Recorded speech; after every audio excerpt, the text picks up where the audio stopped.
గత సంవత్సరం GDK towing లేన్లో ప్రమాదం జరిగిన విషయం అందరికీ తెలిసిందే. ముగ్గురు కార్మికులు గాయం జరిగినాయి, గాయపడ్డారు.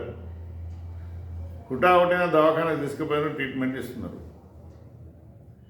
నిన్న సంపత్తి క్యూర్ కాకముందే కంపెనీ కట్టెచ్చింది. డాక్టర్ కట్టెలేకుండా నడవకన్నాడు. పట్టా కట్టుకోనని డాక్టర్ అన్నాడు. సింగరేణి దవాఖానలే అంబులెన్స్ ఇచ్చి కొత్తగూడెం పంపారు. 1.5 years నుండి జీతం తీసుకుంటున్నారు కదా, ఎందుకు అనే ఉద్దేశంతో చెడు బుద్ధితోటి fit for duty underground surface 2 నెలలు అని అన్నారు. అది కరెక్ట్ పద్ధతి కాదు అని మొదటి నుండి చెప్తున్నాం.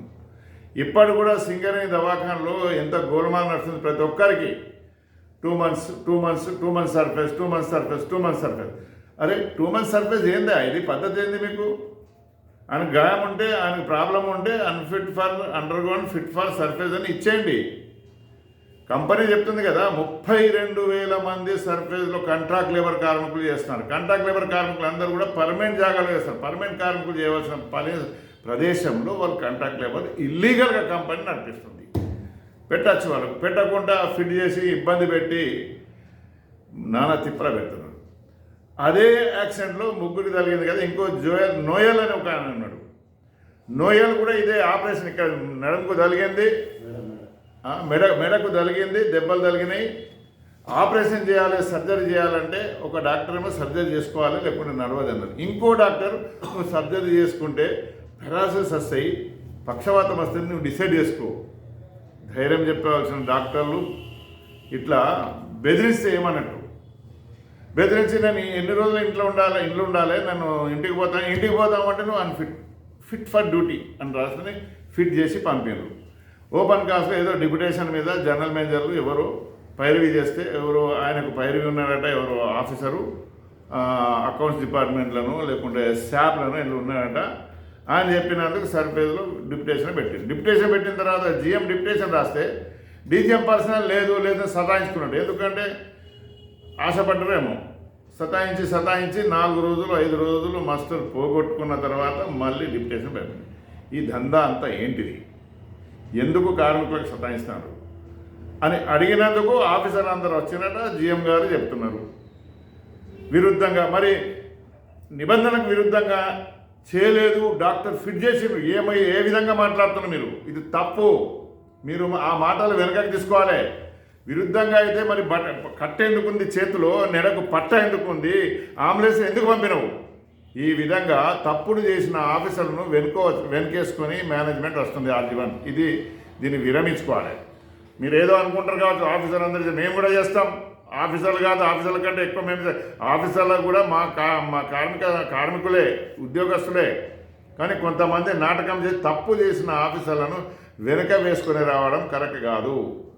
జిఎం గారికి సూటిగా నేను అడుగుతున్నా, మీరు అధికారులకే జిఎమా? అధికారుల సంఘానికే జిఎమా? కార్మికులు మీ మనుషులు కాదా? కార్మికులు సంపనియా? ఎంతమంది చంపుతారు? ఇంకా వర్కర్స్. మీరు ఒక జడ్జి లాంటి వాళ్ళు, ఎవరు వచ్చి అప్లికేషన్ పెట్టంగానే తప్పుడు చేసిన వాళ్ళు అన్నీ మీకు అప్లికేషన్ ఇచ్చిన వాళ్ళంతా మొట్టి కింద 20 ఉన్నాయి. ఒక్కొక్కటి నేను లెక్క పెడతా. వాళ్ళ మీద ఏం యాక్షన్ తీసుకుంటే చెప్పు. యాక్షన్ తీసుకోకుండా వాళ్ళకి వెనకేసుకుంటూ వచ్చి కార్మికులే లంగలు, కార్మికులే బద్మాషులు, కార్మికులే దొంగలు. ఇది విరమించుకోండి.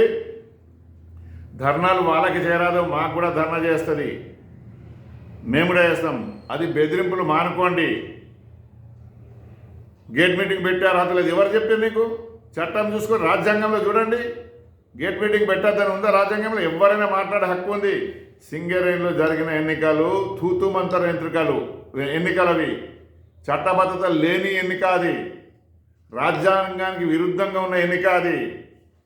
వాళ్ళది ఇది ఫస్ట్ ఎయిడ్ లాంటిది. అది గాయంలో మైనింగ్ సర్దార్కు ఫస్ట్ ఎయిడ్ కిట్ ఇచ్చి ఇక్కడ దెబ్బలిగితే ఇది చేసి మందు పెట్టి రమ్మన్నట్టు ఇదే. ఏదైనా ప్రాబ్లం వస్తే చిన్నగా ఉంటే మాట్లాడు అని ఇచ్చిన ఎన్నికలు. చంద్రబాబు నాయుడు చేసిన ఎన్నికలు అవి. సమ్మెలు జరుగుతున్నాయి హక్కుల కోసమని.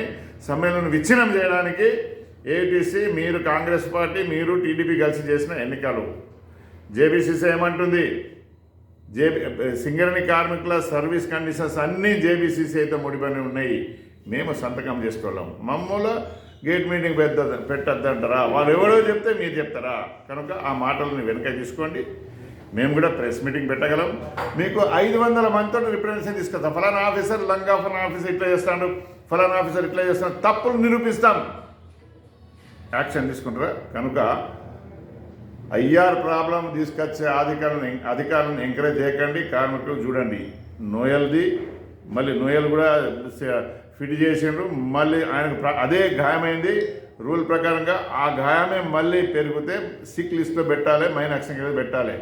నోయల్ సంపత్ ఇద్దరికి న్యాయం చేయాలని సింగర్ జిఎం గారికి నేను అప్పీల్ చేస్తున్నాను.